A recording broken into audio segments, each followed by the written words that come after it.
नमस्कार, मैं निशांत कुमार। आप सभी आदमी को आपके अपने YouTube परिवार निशांत कुमार स्टडी सेंटर में बहुत बहुत स्वागत है।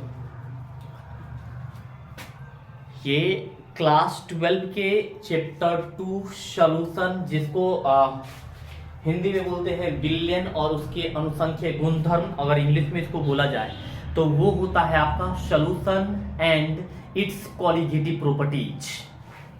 तो हम लोग जो है वो बिलियन के जो भी नियम थे, वो रॉबेल के नियम, हेनरी के नियम, जलीय अजली, जो भी इनके जो बातचीत थे, हम लोगों ने पिछले जितने सारे वीडियो हुए 10-11 वीडियो, उसमें हम लोगों ने उसको कंप्लीट किया है। अभी जो खास जो टॉपिक होगा हमारा वो ये है कि समुद्री जल जो होता है उसको लवणहीन कैसे बनाया जाए। समझे ना? कहने का मतलब है कि जो सॉल्ट वाटर है उसको सॉल्ट लेस कैसे बनाया जाए।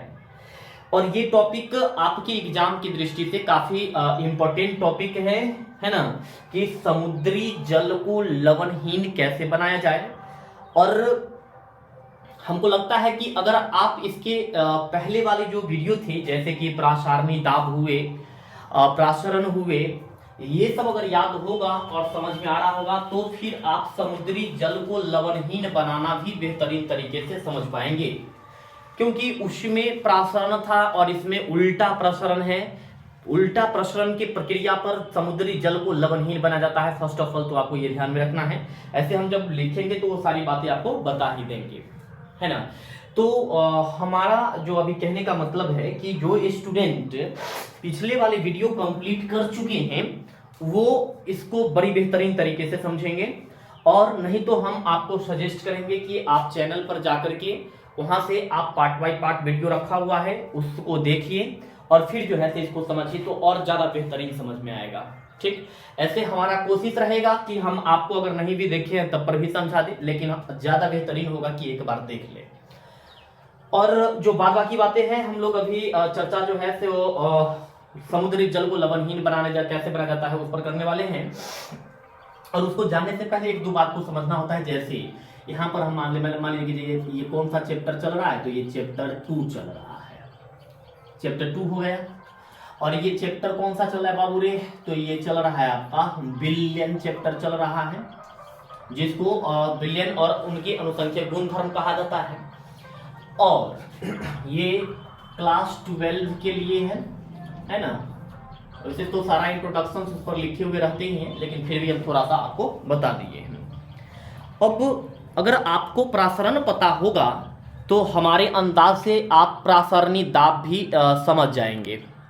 प्रासारणी दाब भी तो समझाए हुए हैं ही, प्रासरण समझ रहे होंगे तो उल्टा प्रसरण भी समझ में आएगा। अब देखिए यहाँ पर बात क्या होता है, उल्टा ये प्रसरण, जिसको आप लोग प्रतिलोम प्रसरण भी कह सकते हैं। देखिए यहाँ पर टॉपिक है आपको जो यहाँ पर समझने वाली वो है उल्टा प्रसरण है। जैसे देखिए उल्टा प्रसरण, इसको प्रतिलोम प्रसरण भी कहा जाता है। जैसे कि अगर डिफरेंट टाइप्स के बुक्स यदि पढ़ेंगे तो किसी बुक में मान करके चलिए कि यहाँ पर उल्टा प्रसरण लिख दिएगा, तो फिर किसी दूसरे जो बुक होंगे उस बुक में जो है सो प्रतिलोम प्रसरण लिख देगा, समझे ना। तो बात एक ही है ना, मतलब उसका एक ही बनता है। अब इस उल्टा प्रसरण को जो है सो हम लोग जो है प्रतिलोम प्रसरण के नाम से भी जानते हैं। प्रतिलोम प्रसरण, प्रतिलोम प्रसरण इसी को कहा जाता है, प्रसरण, प्रासरण इसको कहा जाता है ना। और इसको यदि इंग्लिश की बात, अगर इंग्लिश में चर्चा की जाए तो इसको इंग्लिश में जो है रिवर्स ऑस्मोसिस कहते हैं। रिवर्स ऑस्मोसिस कहते हैं, रिवर्स ऑस्मोसिस कहते हैं। और इसको जो है अपोजिट या फिर रिवर्स ऑस्मोसिस भी कह सकते हैं। Opposite osmosis, opposite osmosis. चलिए अब समझिए कि अपोजिट ऑस्मोसिस होता क्या है। अब ये तो सिर्फ हम नाम लिखे हैं, अब इसको आप बेहतरीन तरीके से समझिए, है ना। वो क्या होता है, देखिए करना क्या है कि इसको समझने के लिए कि एक कंटेनर मान करके चलिए कि यहाँ पर एक कंटेनर लिया जाए, एक कंटेनर ले लिए, है ना, एक कंटेनर ले लिए। अब क्या करते हैं, इस कंटेनर को जो है इसको यहां पर क्या करते हैं, एक अर्धपरागम्य झिल्ली द्वारा सेपरेट कर देते हैं। ये अर्धपरागम्य झिल्ली द्वारा सेपरेट कर देते हैं।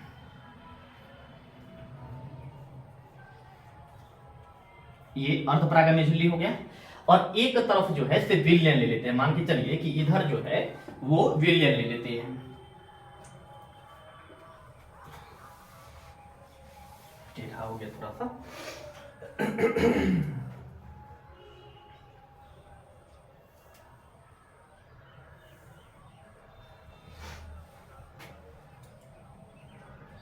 देखिए अर्धपरागम्य झिल्ली हो गया। अब इसमें क्या करते हैं कि विलयन ले लेते हैं। देखिए यहां इसमें विलयन लेते हैं, ये विलयन हो जाएगा। और इधर जो है ना, इधर जो है ये विलयन हो गया। और उसके बाद जो है यहां पर जो है से शुद्ध विलायक ले लेते हैं। शुद्ध विलायक, इसमें कुछ मिक्स नहीं है, कोई मिक्सिंग वाली बात यहां पर नहीं है। ठीक, अब देखिए क्या करेंगे कि इसमें जो है कुछ दूसरे पदार्थ मिलाएंगे, क्योंकि ये अभी सिर्फ विलायक है। इसमें मान लीजिए कि विलय के कुछ पदार्थ मिला देते हैं और उस विलय के पदार्थ को इस प्रकार से गोले से रिप्रेजेंट करते हैं, ताकि आपको समझ में आ जाए कि ये यहाँ पर विलय है और कुछ जो है तो इस प्रकार से विलायक है। और ये दोनों जब मिल जाएंगे तो फिर क्या बना लेते हैं, विलयन बना लेते हैं। तो हम प्रासरण में बताए थे वही बात को थोड़ा सा और आपको बता देते हैं। उसके बाद फिर हम उसके उल्टा प्रसरण क्या है उसके बारे में चर्चा करेंगे। जैसे जैसे देखिएगा यहाँ पर क्या होगा कि ये आपका जो है यहाँ पर ये आपका हो गया विलयन, विलयन हो गया। और यहां पर ये जो है ये आपका है शुद्ध विलायक, शुद्ध विलायक है। और इनको समझने के लिए थोड़ा सा बता दें कि यहां पर जो ये गोलाकार जो आपको दिखाई दे रहा होगा आकृति, ये विलय की आकृति है, विलय। और उसके बाद यहां पर जो ये छोटे छोटे ये लाइनिंग सब दिखाई दे रहे होंगे, ये छोटे छोटे लाइनिंग जो है वो रिप्रेजेंट करते हैं विलायक को रिप्रेजेंट करते हैं। मतलब कि ये आपका विलायक हो गया, ये विलायक हो गया, समझे ना। और यहां पर जो ये दिख रहा है इसको हम लोग अर्धपरागम्य झिल्ली बोलते हैं हिंदी में, और इंग्लिश में इसको बोलते हैं semi permeable membrane. Semi permeable membrane, semi permeable membrane हो गया, है ना। तो अब देखिए क्या होगा कि आप जानते हैं कि विलायक का वाष्प दाब क्या होता है, ज्यादा होता है, और विलयन का वाष्प दाब कम होता है। तो प्रासरण में दाब में क्या देखे थे कि विलयन के प्रासरण दाब को क्या कर रहे थे, बढ़ा दिए थे। जैसे ही बढ़ाए थे तो यहां पर क्या हुआ था कि इनके जो प्रासारणी दाब थे, ये क्या कहते हैं वाष्प दाब, और इनके वाष्प दाब दोनों क्या हो गए थे, बराबर हो गए थे। तो जो बाह्य दाब दी जा रही थी उन बाह्य दाब को हम लोग प्रासारणी दाब कहे थे, समझे कि नहीं। अब यूं सोचिए कि यहां पर इसको जो है से पैक कर दिया जाए। यूं समझिए कि इसको यहां पर ये पैक कर दिए, ठीक है, यहां पर इसको पैक कर दिए। अब क्या कर रहे हैं, इसको भी पैक कर दीजिए, इसको भी पैक कर दीजिए, पैक कर दिए। अब क्या करेंगे कि इसमें जो है बाहर से इस पर क्या करते हैं कि दाब आरोपित करते हैं। बाहर से जो है एक पिस्टन के माध्यम से जो है इसमें वायु प्रवाह करेंगे या फिर दाब देंगे। सुनिए तो होगा क्या कि इसका वाष्प दाब जो है से बढ़ जाएगा, मतलब कि इसका जो है प्रासारणी दाब बढ़ जाएगा, और विलायक का प्रासारणी दाब क्या हो जाएगा, कम जाएगा। तो आप इमेजिनेशन करके देखिए कि पहले शुद्ध विलायक था, इसका वाष्प दाब ज्यादा होने के कारण इन विलायक के कण जो है अर्धपरागम्य झिल्ली को पार करके उधर की तरफ जा रहे थे, जिसको प्रासरण कहें। और फिर इसमें जब बाह्य दाब दिए, जिसके कारण क्या हो गया कि इन दोनों का वाष्प दाब बराबर हो गया, प्रासारणी वाष्प दाब बराबर हो गया। तो उस बाह्य दाब को हम लोग क्या कहे थे, प्रासारणी दाब कहे थे।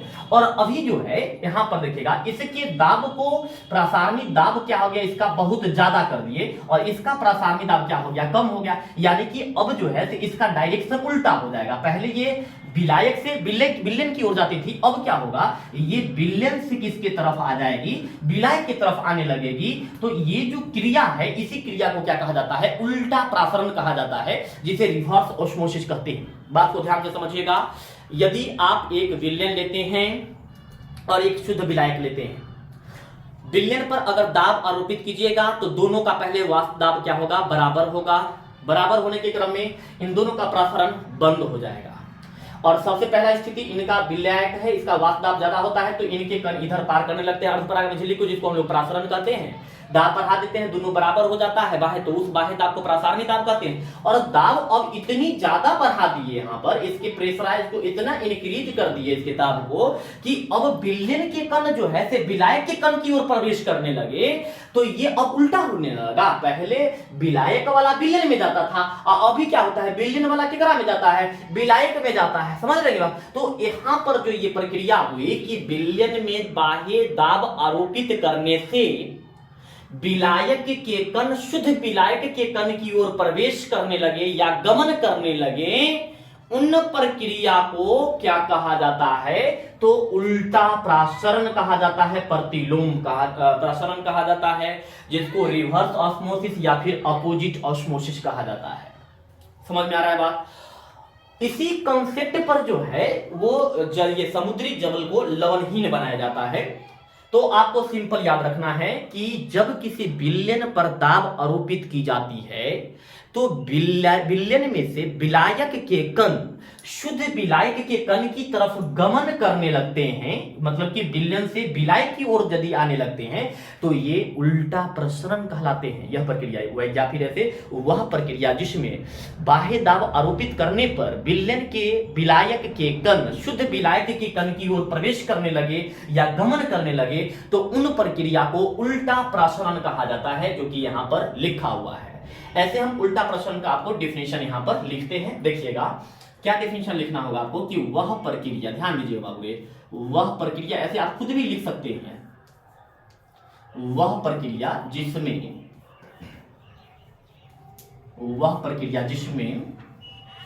विलयन के प्रसारणी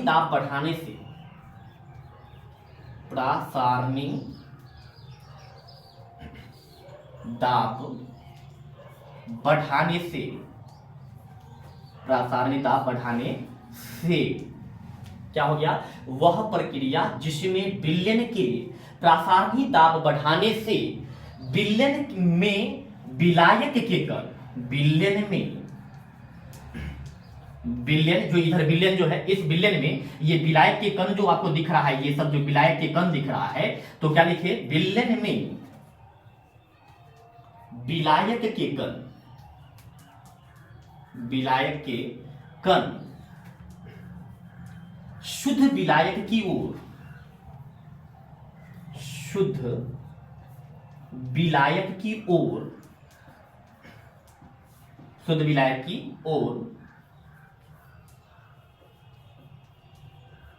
गमन करने लगती है, शुद्ध विलायक की ओर गमन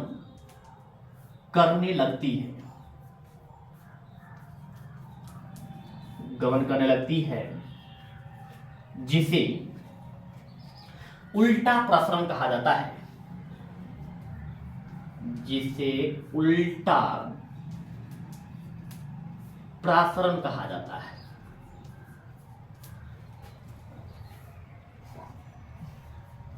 उल्टा प्रसरण कहा जाता है। तो ये आपका उल्टा प्रसरण का डेफिनेशन हो गया, समझे कि नहीं? हम आपको एक लास्ट बार रिपीट कर देते हैं, समझा देते हैं, उसके बाद जो है आप इसको नोट कर लीजिएगा, है ना। देखिए क्या करना है कि एक तरफ विलयन लेना है, एक तरफ विलायक लेना है, और इसको अर्धपरागम्य झिल्ली से सेपरेट कर देना है, जिसको इंग्लिश में लिखे हैं सेमी परमिएबल मेम्ब्रेन। अब क्या है कि जैसे ही इस विलयन में क्या करते हैं, विलायक का वाष्प दाब ज्यादा होता है और विलयन का कम, तो ये वाला विलायक के कण इधर गमन करने लगता है अर्धपरागम्य झिल्ली को पार करके, जिसको हम लोग प्रसरण कहते हैं। लेकिन इस विलयन को दाब अगर इसके वाष्प दाब से ज्यादा बढ़ा दे तो इस विलयन में जो विलायक के कण है, ये सब विलायक के कण, ये विलायक के कण शुद्ध विलायक की ओर गमन करने लगती है, इधर की तरफ ये ट्रांसफॉर्मेशन होने लगती है। तो यह प्रक्रिया क्या कहलाती है, उल्टा प्रसरण कहलाती है, जिसे प्रतिलोम प्रसरण भी कहते हैं। और इसका डेफिनेशन हम आपको यहां पर लिख दिए हैं। डेफिनेशन देखिए, डेफिनेशन क्या है, वह प्रक्रिया जिसमें विलयन के प्रसारणी दाब बढ़ाने से विलयन में विलायक के कण शुद्ध विलायक की ओर, देखिए शुद्ध विलायक की ओर गमन करने लगती है, जिसे उल्टा प्रसरण कहा जाता है। ये आपका डेफिनेशन भी हम नोट कर दिए और ये डायग्राम बना दिए और आपको ये समझा दिए हम। अब आपको क्या करना है कि इस डेफिनेशन को नोट करना है और बगल में डायग्राम को बनाना है। और यहां पर ये पाई लिखे हैं तो पाई से कंफ्यूज ना होइएगा।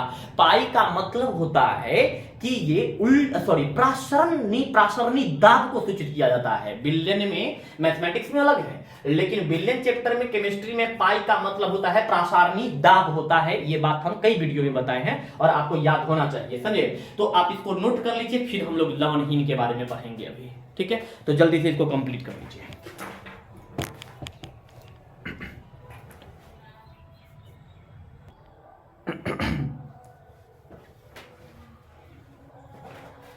चलिए देखिए, उल्टा प्रसरण समझाने में थोड़ा सा समय लगा, लेकिन जो है तो क्या होगा कि अब आपको जो है वो समुद्री जल को लवणहीन कैसे बनाया जाता है ये आपको बड़े ही बेहतरीन तरीके से समझ में आएगा। चलिए देखिए, पहले अब इसको हम इरेज कर देते हैं। आप उसको इसका स्क्रीनशॉट ले लीजिएगा।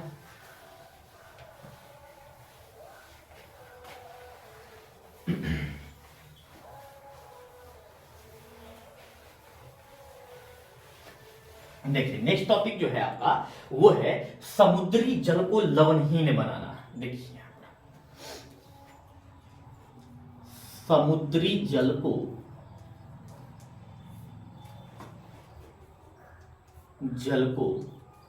लवणहीन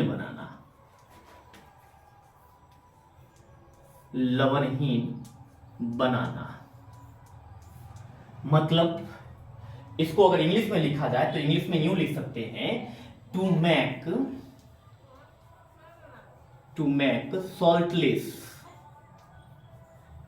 saltless of sea water।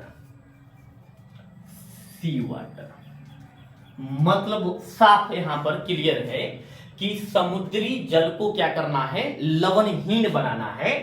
और उसको इंग्लिश में क्या बोल रहे हैं हम लोग, to make saltless of sea water, समुद्री जल को लवणहीन बनाना। देखिए ये होगा कैसे, तो यहां पर आपको दो बात करते हैं। एक बात को ध्यान में रखना है, उल्टा प्रसरण को खाली आपको ध्यान में रखना है। अगर आपको उल्टा प्रसरण समझ में आता है ना, तो ये भी कोई बड़ी बात नहीं है, यूं तुरंत समझ में आ जाएगा, समझे ना, कोई बड़ी बात, एकदम सिंपल मैटर है, तुरंत समझ में आ जाएगा, समझे। तो डिपेंड यहां पर यही कर रहा है कि आपको समझ में आ रहा है कि नहीं। तो क्या समझ में आ रहा है या नहीं, तो उल्टा प्रसरण। अब देखिए इसको पहले हम आपको समझाते हैं लवणहीन कैसे बनाया जाता है। देखिए यहां पर क्या करेंगे कि कंटेनर ले लेते हैं एक ठो, है ना। यहां पर इस प्रकार से एक कंटेनर ले लिए, यहां पर भी एक कंटेनर यहां पर ले लिए। इस कंटेनर में यहां पर ये हो गया और एक यहां पर ये कंटेनर हो गया, है ना।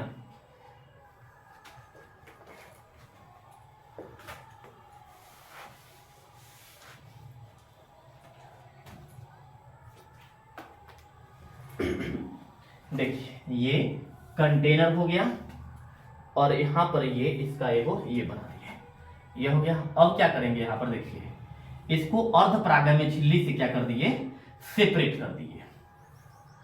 और यहां पर अब क्या करेंगे कि इसको जो है यहां पर ये इसको बंद कर देंगे और इसको भी बंद कर देंगे, ठीक। इसको बंद कर दिए और इसको अर्धपरागम्य झिल्ली लिए हैं तो इसको इस प्रकार से सेपरेट कर देते हैं। अर्धपरागम्य झिल्ली का मतलब होता है कि विलयन के विलायक के कण प्रवेश कर जाएंगे लेकिन विलय के कण प्रवेश नहीं करेंगे। तो ये हो गया।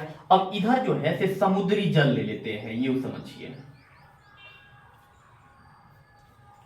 समुद्री जल है मतलब कि लवण युक्त है, नमकीन पानी है। इधर ये नमकीन पानी हो गया यहां पर।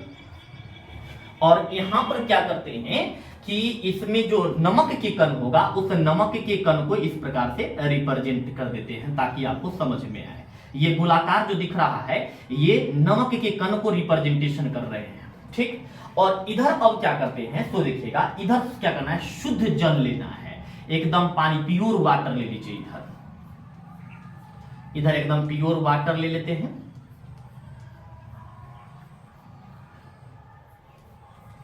है ना। ये प्योर वाटर ले लिए, मतलब कि इधर कुछ नहीं है। अब करना क्या है कि यहां पर इसको क्या करना है कि बाहर से दाब आरोपित करना है, यूं समझिए। यहां पर ये आपका यहां पर ये जो है ना, यहां पर से क्या करना है, दाब आरोपित करना है। यहां पर ले लेते हैं दाब आरोपित करना, दाब आरोपित करना, आरोपित करना, दाब आरोपित करेंगे इधर से। और इधर से क्या करेंगे कि यहां पर जो है ये वाला, ये तो दाब आरोपित कर दिए। और यहां पर क्या करेंगे कि यहां से जो पानी निकलेगा, इस पानी को स्टोर करना है। तब पानी को मान लीजिए कि यहां पर इसको बंद कर देते हैं, चाहे यहीं से खोल देते, पानी को स्टोर करना है। तो पानी को स्टोर करना है तो पहले इसको जो है ऊपर की तरफ ले चलते हैं यहां पर, और तब जो है इसको यहां से लेकर के आते हैं, इसको भी ऊपर की तरफ लेकर के चलिए ये। और क्या करना है, इसको यहां पर इस प्रकार से कर देना है, ये इस प्रकार से होगा। अब इसको क्या करना है कि नीचे की तरफ इसको जो है से नीचे की तरफ लेकर के आइए यहां पर ये। और तब क्या करना है, इसको यहां पर इस प्रकार से लगा दीजिए। अब यहां से क्या होगा कि पानी जो स्टोर होगा, पानी जो गिरेगा, ये पानी जो गिर रहा है ना, यहां से जो पानी निकलेगा, है ना, इसको किसी दूसरे कंटेनर में कलेक्ट कर लेंगे। ये इस कंटेनर में इसको कलेक्ट करने का कोशिश करेंगे, है ना। तो मान लीजिए कि यहां से यहां पर जो पानी आ रहा है, ये पानी इस प्रकार से यहां पर आ रहा है,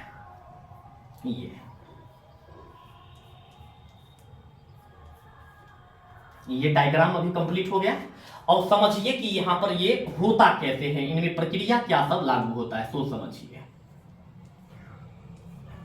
ये देखिए, इसमें करना क्या होता है कि यहां पर आप क्या कर लिए, हम एक कंटेनर लिए, यहां पर शुद्ध विलायक ले लिए, और यहां पर ले लिए हम विलयन ले लिए। आपको थोड़ा सा और क्लियरेंस के लिए बता दें कि यहां पर जो ये लाइनिंग जो दिखाई दे रहा होगा, इस प्रकार का जो लाइनिंग, ये आपका विलायक है, ये विलायक के कण है। और ये गोलाकार जो दिखाई दे रहा होगा, यहां पर ये गोल वाला जो आकार दिखाई दे रहा होगा, ये गोल वाला आकार को जो है नमक बोलेंगे, लवण है, ये नमकीन है, नमक है यहां पर, इसी की वजह से ये नमकीन है। अब ये विलयन है और ये विलायक है, स्वाभाविक बात, नॉर्मल पर चलिए। तो आप जो पढ़े इतना क्लास, इससे तो ये पता हो गया होगा कि विलयन का वाष्प दाब कम होता है और विलायक का वाष्प दाब ज्यादा होता है। लेकिन करना क्या है कि बाहर से दाब आरोपित करना है, जिसके कारण इसका जो दाब होगा ना, ये जो पाई का मान होगा, इसके पाई के मान से क्या हो जाएगा, ज्यादा। मतलब कि ये इधर का प्रसारणी दाब ज्यादा है और इधर का प्रसारणी दाब कम है, लेकिन ये वास्तविक रूप में नहीं है, प्राकृतिक रूप में नहीं है। ये जो है इधर से दाब आरोपित किया जाता है। और यहां पर क्या लगाए हुए हैं, अर्धपरागण में झिल्ली लगाए हुए हैं, जिसको हम लोग क्या कहते हैं, सेमी परमिएबल मेम्ब्रेन कहते हैं, सेमी परमिएबल मेम्ब्रेन कहते हैं। ये हो गया। अब जो है से देखिए, जैसे ही दाब आरोपित करेंगे तो आपको पता है कि विलय के कण तो इसको पार कर नहीं सकता अर्धपरागण में झिल्ली के।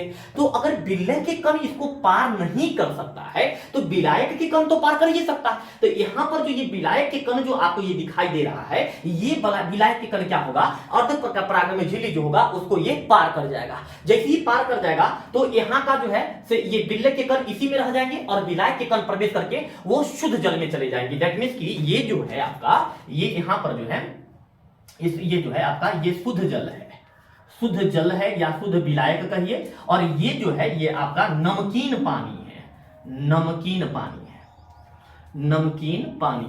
तो यहां पर जो है से क्या होगा, पानी के कण इसमें पास कर जाएंगे, है ना, पानी के कण इसमें पास कर जा रहे हैं। क्यों पास कर जा रहे हैं? क्योंकि बाहर से दाब आरोपित किए तो दाब इसका बढ़ गया और इसका दाब क्या हो गया, कम गया। तो विलायक के कण जो है अर्ध परागम्य झिल्ली को पार करके जो है से ये शुद्ध विलायक की ओर आने लगे और प्रेशर हाई की वजह से ये पानी सब इधर से क्या हो गया, इधर की तरफ आने लगा। तो ये पहले से शुद्ध जल था, अब इसमें से सारे पानी जो सिर्फ पानी के जो अणु है, कण है, वो कण निकल करके इसमें आ जाएगा और नमकीन जो पानी होगा, नमक वाला जो पार्टिकल्स होगा, ये गोलाकार जो होगा, ये गोलाकार जो है इसको पार नहीं कर सकेगा, तो ये सब इधर ही रह जाएगा और ये जो बिल्ले के कण है ये इधर आ गया। अब जैसे ही यहां पर इधर आ जाएगा तो ये क्या होगा, इसके माध्यम से यहां पर आ जाएगा और इसको हम लोग दूसरे वाटर साइकिल, दूसरे कंटेनर में इसको स्टोर कर लेंगे और इस प्रकार से क्या होगा, नमक अलग हो जाएगा और पानी अलग हो जाएगा। इसी को हम लोग बोलते हैं समुद्री जल को लवणहीन बनाना, समझना। और यह किस प्रक्रिया के अंतर्गत आता है, किस पर यह आधारित है, तो यह आधारित है उल्टा प्रसरण पर, जिसको हम आपको पहले पढ़ाए, उल्टा प्रसरण, जिसको इंग्लिश में रिवर्स ऑस्मोसिस कहा जाता है, समझे कि नहीं। तो ये आपका हो गया क्या, समुद्री जल को लवणहीन कैसे बनाया जाता है, ये टॉपिक हो गया। समझ रहे हैं बात। अगर आपको इसको लिखना होगा तो लिख भी सकते हैं, कैसे, तो वो हम बता देते हैं। पहले तो यूं समझिएगा, एक साधारण विलयन और एक हो गया विलायक।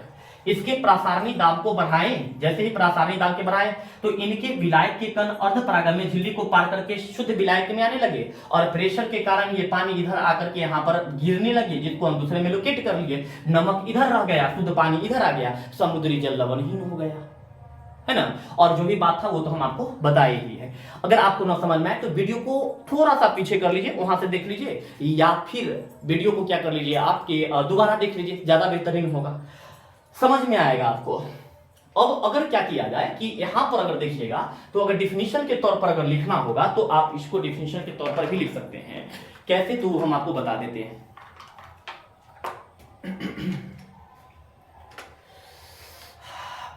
बड़ा गर्मी है जी। देखिए, अगर लिखना हो इसको तो इस प्रकार से लिख सकते हैं। किस प्रकार से, तो यहां पर अभी हम बताते हैं आपको। देखिए, अगर मान के चलिए कि हमको लिखना है कि इसको कैसे लिखे, तो क्या लिखेंगे, जब किसी, इसके बारे में बता रहे हैं, समुद्री जल के बारे में। देखिए, जब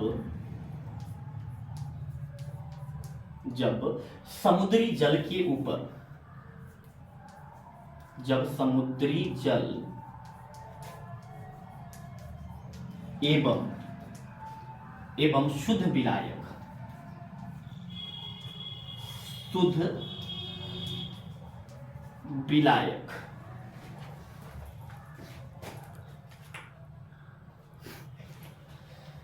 क्या होंगे, जब समुद्री जल एवं शुद्ध विलायक क्या होंगे, देखिएगा तो जब समुद्री जल एवं शुद्ध विलायक को एक अर्ध परागम्य झिल्ली से अलग कर दिया जाता है, वो एक अर्ध परागम्य झिल्ली, यहां पर ये अर्ध परागम्य झिल्ली से अलग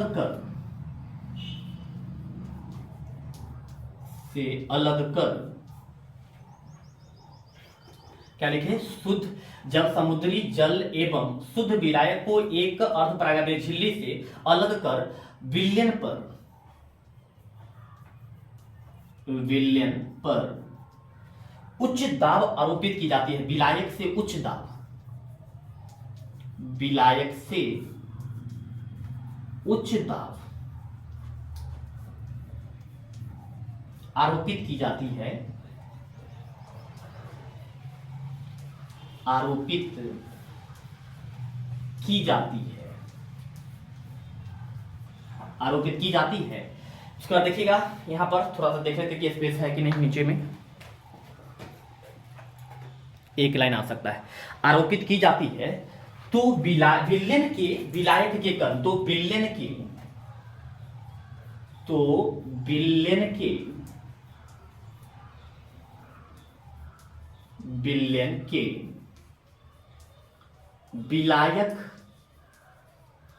विलायक के कण, इधर लिख देते हैं, यहां पर विलायक के बाद यहां विलायक के कण शुद्ध विलायक की ओर, शुद्ध विलायक की ओर, शुद्ध विलायक की ओर हो गया, शुद्ध विलायक की ओर गमन करने लगती है। शुद्ध विलायक की ओर, यहां पर ये शुद्ध विलायक जो है शुद्ध विलायक की ओर गमन करने लगती है, गमन करने लगती है, गमन करने लगती है। अब नहीं आएगा स्क्रीन पर, तो ऐसा करते हैं कि ऊपर लिख देते हैं, ऊपर लिख देते हैं, गमन करने लगती है ना। यहां पर गमन करने लगती है, उसके बाद यहां पर लिख देते हैं, बाबू देखिएगा इधर, ये गमन करने लगती है एवं बिल्ले के कण, एवं नमक के कण भी लिख देते हैं, नमक के कण, नमक के कण शेष रह जाते हैं, शेष रह जाते हैं, शेष रह जाते हैं, नमक के कण शेष रह जाते हैं। इस प्रकार, इस प्रकार समुद्री जल को, समुद्री जल को लवणहीन बनाया जाता है, लवणहीन बनाया जाता है, ये आपका कंप्लीट स्टेटमेंट है। और एक स्टेटमेंट हम लिखवा नहीं पा रहे हैं, लेकिन हम बोल देते हैं। वो स्टेटमेंट आपको क्या लिखना है कि ये समुद्री जल के समुद्री जल को लवणहीन बनाना उल्टा प्रसरण पर निर्भर करती है, उल्टा प्रसरण के माध्यम से होती है, ठीक है। और देखिए स्टेटमेंट में जो हम लिखवाए हैं उसको समझिए क्या कर रहा है कि जब समुद्री जल है ना, यहां पर समुद्री जल एवं शुद्ध विलायक, एवं ये वाला शुद्ध विलायक जो हो गया, विलायक को एक अर्धपरागम्य झिल्ली से, यहां पर जो ये अर्धपरागम्य झिल्ली है जिसको हम लोगों ने यहां पर लिखे सेमी परमिएबल मेम्ब्रेन, इंग्लिश में सेमी परमिएबल मेम्ब्रेन कहा जाता है, अर्धपरागम्य झिल्ली से अलग कर विलयन पर, अलग करके विलयन पर क्या होता है, विलायक से उच्च दाब आरोपित की जाती है। मतलब कि इस पर जो है, यहां पर जितना इसका वाष्प दाब होगा उससे अधिक इस पर दाब आरोपित की जाती है। तो जैसे ही दाब आरोपित की जाती है तो क्या होता है, विलयन के विलायक, यहां पर ये विलयन में जो ये विलायक जो दिख रहा है, ये सब जो लाइन दिख रहा है, ये विलायक के कण जो होते हैं, देखिए तो विलयन के विलायक के कण शुद्ध विलायक की ओर, मतलब कि इधर की तरफ, यहां पर शुद्ध विलायक की ओर, यहां पर ये शुद्ध विलायक है, शुद्ध विलायक की ओर गमन करने लगती है, गमन करने लगती है। एवं नमक के कण, यहां पर देखिएगा तो क्या है ये, अब नमक के कण जो है यहां पर ये, एवं नमक के कण शेष रह जाते हैं। इस प्रकार समुद्री जल को क्या कर सकते हैं, लवणहीन बनाया जाता है। तो ये आपका पूरा कॉन्सेप्ट है जिससे समुद्री जल को क्या किया जाता है, लवणहीन बनाया जाता है। अब आपको करना क्या है कि इसको अच्छी तरीके से देखिए, ये ना हो तो एक बार और देख लीजिए। कॉन्सेप्ट अगर एक से दो बार आप देख लीजिएगा तो आप कभी नहीं भूलेंगे, इतना तो तय है। हम आपको इसके जितने भी औजार आर्ट्स पार्ट्स था सब खोल करके बता दिए, इससे विशेष अब इसमें कुछ नहीं है, ठीक। और आपको ये भी बता दें कि इसके बाद आपको सिर्फ 3 वीडियो और देखना होगा, जिससे आपका ये टॉपिक चैप्टर खत्म हो जाएगा, है ना। तो हम लोग आज इस वीडियो में इतना ही रहने देते हैं, मिलते हैं फिर नेक्स्ट वीडियो में। तब तक के लिए बहुत बहुत धन्यवाद, जय हिंद। अच्छा चलता हूं, दुआओं में याद रखना, bye bye, see you again.